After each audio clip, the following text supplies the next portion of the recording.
एगो गेरुआ रंग के सूट सलवारवा पिन्हले छड़ी के जमुई सहारा से कावरवा किनले एगो गेरुआ रंग के सूट सलवारवा पिन्हले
बाबा को जलवा चढ़ैली मीठा फल मिलतौगे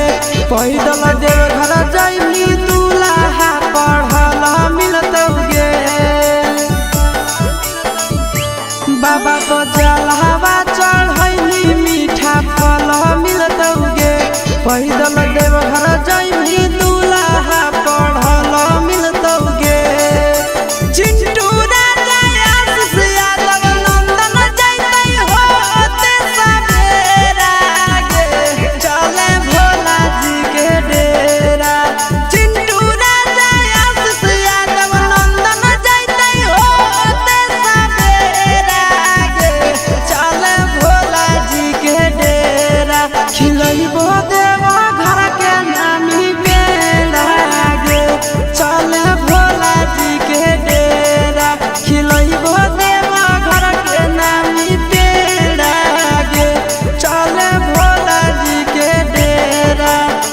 चले